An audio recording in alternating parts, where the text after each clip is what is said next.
បើកភ្នែកឃើញតែព្រៃរស់ឆ្ងាយពីផ្ទះសំបែងការពៀននៅទឹកដីឈរជើងលើព្រំដែនហាលខ្យល់ហាលភ្លៀងដើមទ្រូងនេះអួលណែនសែនកំសត់ជាទីបំផុតដែលពិបាកនឹងហាថ្លែង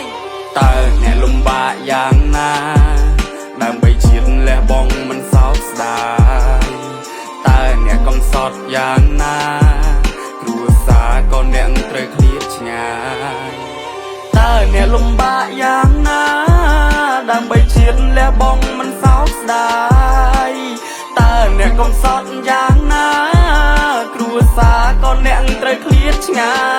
យចម្រៀងដែលខ្ញុំនិពន្ធចេញពីចក្ខុវិញ្ញាណសូមចងក្រងរឿងរ៉ាវនេះទុកជូនសម្រាប់អ្នកធ្វើទាហានដាក់ចិត្តនឹងបេះដូងលះបង់អាយុជីវិតប្រយុទ្ធជាមួយនឹងខ្មាំងសត្រូវស្មារតីមិនភ័យផិតមួមុតនឹងក្លាហានហែលឆ្លងគ្រប់ឧបសគ្គដើម្បីជាតិហ៊ានបដូរផ្ដាច់ប្រថុយនឹងគ្រោះថ្នាក់ពេលយប់ដេកមិនលក់បារម្ភគ្រប់ទីកន្លែងត្រួតពិនិត្យលើព្រំប្រទល់គូខ្លាចឲ្យខ្មាំងចូលព្រំដែននៅក្នុងសមរភូមិដែលពោពេញដោយសត្វព្រៃអ្នកលូនក្រាបធ្វើសឹកសង្គ្រាមប្រឈមមុខនឹងហានិភ័យ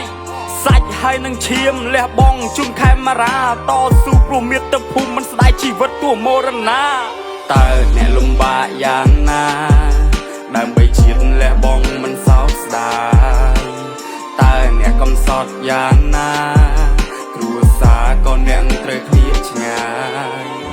តើអ្នកលំបាកយ៉ាងណាដើម្បីជាតិលះបង់មិនសោកស្ដាយ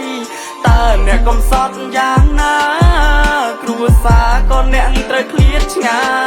យជុំវិញនៃបរិវេណគ្រប់នេតិក្នុងតំបន់សុទ្ធតែខ្មាំងដែលចាំឈ្លានពានមានមហិច្ឆតាចាំលួចប្លន់មានគំនិតចង់លេបត្របាក់វិវាទយកដីធ្លីកងពលនៃកម្ពុជាបានការពារព្រះធរណីខ្ញុំដឹងថាអ្នកហត់នឿយតែសូមកុំបាក់ទឹកចិត្តអ្វីដែលអ្នកបានលះបង់ខ្ញុំនឹងចងចាំមិនភ្លេចខ្ញុំសូមបង្ហោះសំឡេងជាពាក្យជូនដែលខ្ញុំរំលេចកងយុទ្ធពលដែលការពារជាតិខ្ញុំក៏ឈ្មោះនឹងទឹកបិចអ្នកខ្លះក៏ពិការសល់ជីវិតពីសង្គ្រាមព្រោះតែជាតិនិងសាសនាបូជាសាច់បូជាឈាមអ្នកជាវីរៈបុរសដែលស្ថិតនៅក្នុងបេះដូងគឺមិនអាចបំភ្លេចបានឲ្យគ្មានថ្ងៃនឹងសាបសូន្យតើអ្នកលំបាកយ៉ាងណាដើម្បីជាតិលះបង់មិនសោកស្ដាយតើអ្នកកំសត់យ៉ាងណាគ្រួសារក៏អ្នកត្រូវឃ្លាតឆ្ងាយតើអ្នកលំបាកយ៉ាងណាដើម្បីជាតិលះបង់មិនសោកស្ដាយតើអ្នកកំសត់យ៉ាងណា